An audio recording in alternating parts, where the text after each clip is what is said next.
Up next is the cold start injector pipe, but before we install that, make sure to install the wiring harness with the two 10mm bolts.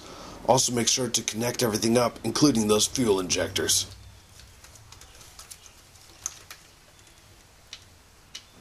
Then install the cold start injector pipe. Make sure to use 2 copper gaskets for each of the 2 union bolts.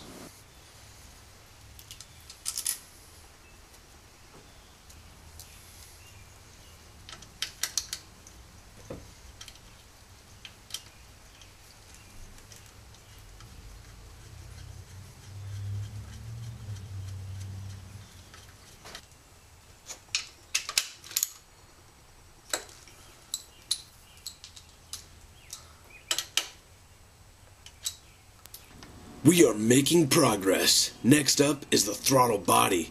Get a new gasket and place it onto the throttle body. Then install it with the 4 12mm bolts. Torque those bolts to 14 foot-pounds.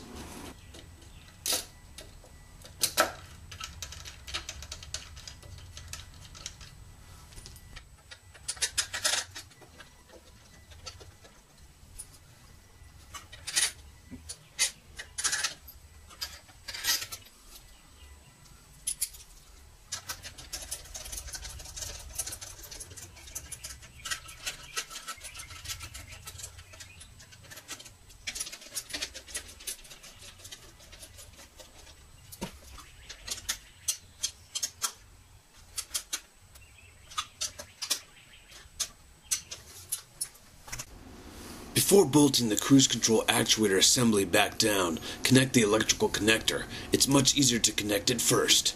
Then bolt it back to the body with the 3 10mm bolts. Reinstall the plastic cover with the 2 Phillips screws. Then install the accelerator linkage and its plastic cover.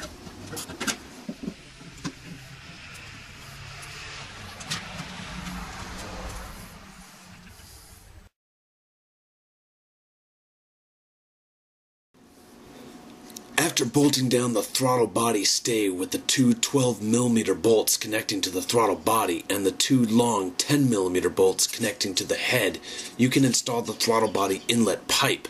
Use the 4 12mm bolts and torque them to 14 foot-pounds.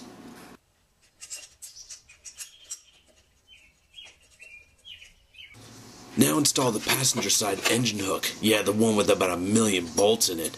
Install the bolts very loosely so that you can get them all started. If you're having trouble getting the bolts to line up, you may need to jack the engine up a little bit.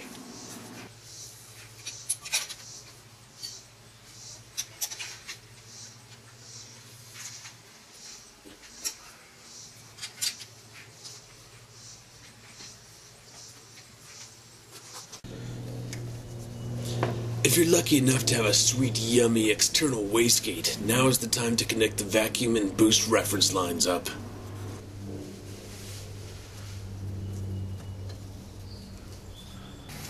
Next up, install the air hose leading from the airflow meter to the turbocharger goodness. Maybe you ought to give that impeller wheel a couple good spins for fun before installing it, and make some boost noises while doing it.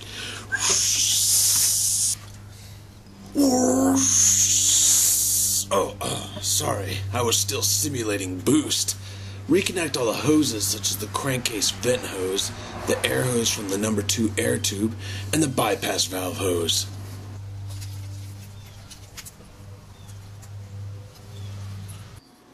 Reinstall the metal intercooler pipe with the bypass valve or whatever blow-off valve you have installed.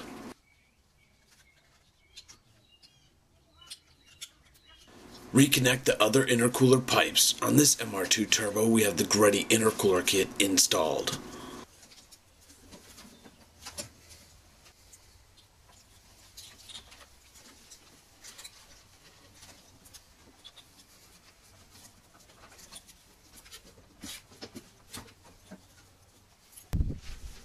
Finally, connect the throttle body intercooler pipe. Tighten down all those hose clamps.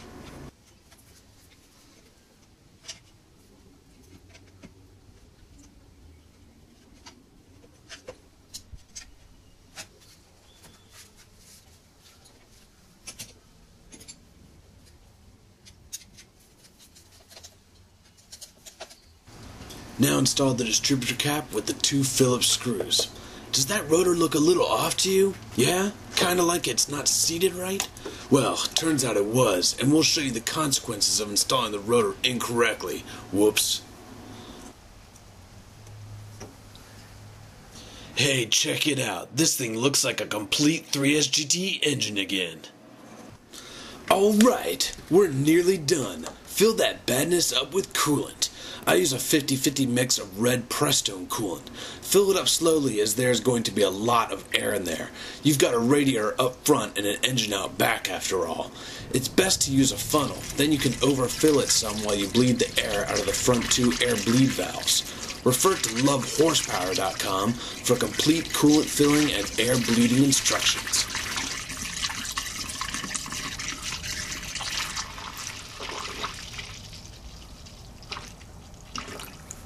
Glug, glug, glug. Suck it down, you sweet machine. With the coolant filled, we're ready to fire it up. Make sure you have all your electrical connections connected, such as the distributor, AFM, EGR, etc., and that there are no loose vacuum hoses anywhere. Oh yeah, we installed that rotor wrong. Let's see what happens.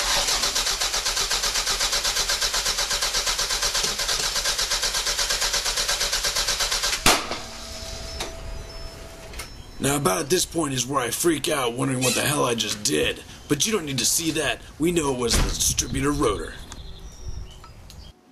With the rotor installed correctly, we can fire up the engine. Let it warm up and then we can set the ignition timing. Using a wire or paper clip, jumper the TE1 and E1 pins in the diagnostic port. You'll notice the engine RPM changes when the pins are jumpered. Connect the timing light to the number 1 spark plug wire. You can use the fuse box in the engine compartment for power. Then use the timing light to examine the mark on the crankshaft pulley. Turn the distributor to adjust the ignition timing until the mark on the crankshaft pulley lines up with the 10 degrees before top dead center mark on the plastic timing belt cover.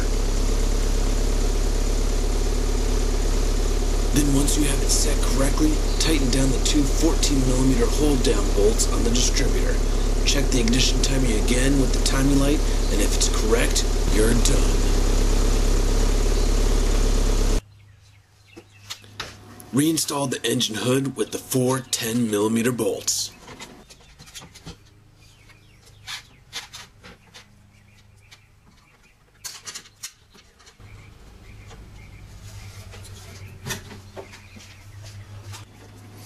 Alright, we're at the very last step. Get that strut tower brace installed with the 2 14mm nuts and 2 14mm bolts. Congratulations, you're all done.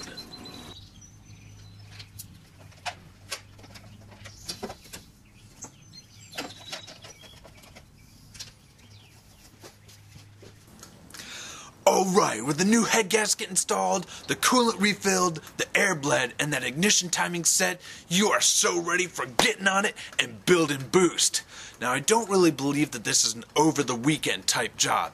It certainly can be done, but you'll have much more fun if you can take your time with it and you don't have a deadline looming. That can lead to frustration. Now, speaking of frustration, the timing belt on the MR2 Turbo can certainly be so. But if you follow the steps outlined in this video, it will make it a lot easier and you'll get it done. Really, apart from the timing belt, you're just removing parts, cleaning them, and reinstalling them. Yeah, it's a lot of parts and it takes time, but that's really all there is to it. Now, next time on Love Horsepower, we have got a special episode for you. We'll be tuning AEM's engine management system without taking it to an expensive dyno. It is going to be a great time, and you don't want to miss it. So now that we've got the ARP hardware installed, a new head gasket, let's get out there and build some big boost. We'll see you next time.